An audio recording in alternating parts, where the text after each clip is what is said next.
नमस्कार दोस्तों, मैं हूं महेश। स्वागत है आपका मेरे YouTube चैनल एम के मिस्टीरियस में। दोस्तों, आज मैं आपको बताऊंगा एक ऐसे काले साए की कहानी जो बहुत ही खौफनाक और डरावनी है। तो दोस्तों, कहानी को शुरू करने से पहले अगर आप मेरे चैनल पर नए आए हैं तो चैनल को सब्सक्राइब कर दीजिए ताकि आने वाली हर वीडियो का नोटिफिकेशन आप तक सबसे पहले पहुँच जाए। तो चलिए दोस्तों, कहानी को शुरुआत करते हैं। दोस्तों, दरअसल ये कहानी सीमा नाम की लड़की की है जो आज से करीब 30 साल पहले घटित हुई थी।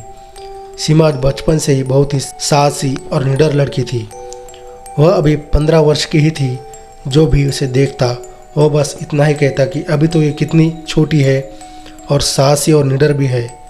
वह अपने माता पिता के एकलौती संतान होने के कारण बहुत ही लाड़ प्यार से पली बड़ी थी। उसके माता पिता उसे अपनी जान से भी ज़्यादा प्यार करते थे। एक दिन वह अपनी सहेलियों के साथ खेल रही थी और खेलते खेलते बहुत ही दूर निकल गई। आते वक्त रास्ते में अंधेरा हो गया था।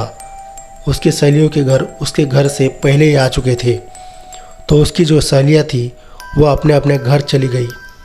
अब सीमा रास्ते में एकदम अकेले चली जा रही थी। चारों तरफ सन्नाटा फैला हुआ था। सीमा दबे पाँव चली जा रही थी कि अचानक से उसने किसी के रोने की आवाज़ सुनी।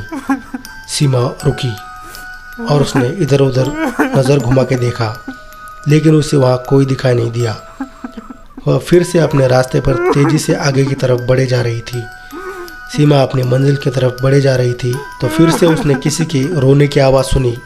इस बार उसे कोई दिखा जो सफ़ेद कपड़ों में था, जो रास्ते में थोड़ा हटकर झाड़ियों के पास बैठा हुआ था और ज़ोर ज़ोर से रो रहा था, मानो उसे कितना दर्द हो रहा हो। सीमा ने सोचा, कोई बूढ़ा व्यक्ति है जिसको मेरे मदद की ज़रूरत है।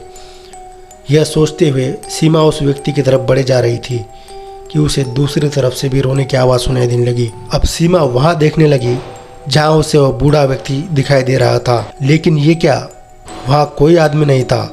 अब तो सीमा के रोंगटे खड़े हो गए। वो बहुत डर गई और अपने घर की तरफ दौड़ने लगी।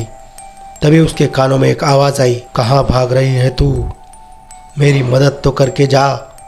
इतना कहकर वो आवाज़ ज़ोर ज़ोर से खौफनाक हंसी में हंसने लगी। सीमा का पूरा शरीर पसीने से लथपथ हो चुका था और सीमा दौड़े जा रही थी। सीमा भगवान शिव जी को बहुत मानती थी।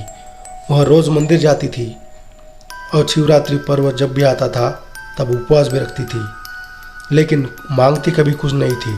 सीमा भागते भागते शिव जी को यह बात कह रही थी कि मैंने आपसे कुछ भी नहीं मांगा, लेकिन आज मुझे आपकी ज़रूरत है। मुझे घर जाकर मेरे माता पिता से मिलना है।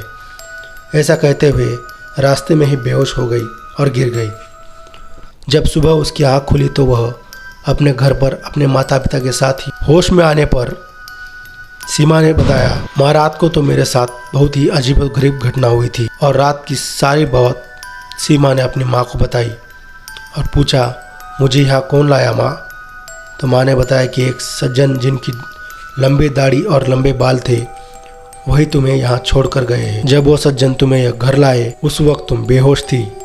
उन्होंने बताया कि मैंने बच्ची के चीखने की आवाज़ सुनी थी। तब मैं बच्ची के पास पहुंचा तो देखा कि ये बेहोश थी और फिर वह तुम्हें घर लेकर आए और कहा, आगे से आप ध्यान रखिए, देर रात को ये आगे से बाहर न जाने पाए। इतना कहकर वो सज्जन वहाँ से चले गए। सीमा सोच रही थी कि आखिर वो कौन थे। तो दोस्तों, क्या आप बता सकते हैं कि आखिर वो कौन थे? अपनी राय कमेंट सेक्शन में ज़रूर बताएं। तो दोस्तों, आशा करता हूँ कि आपको ये वीडियो पसंद आई होगी।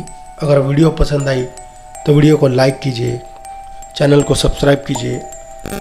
तो मिलते हैं दोस्तों एक अगली वीडियो के साथ में। तब तक के लिए विदा लेना चाहूँगा। धन्यवाद।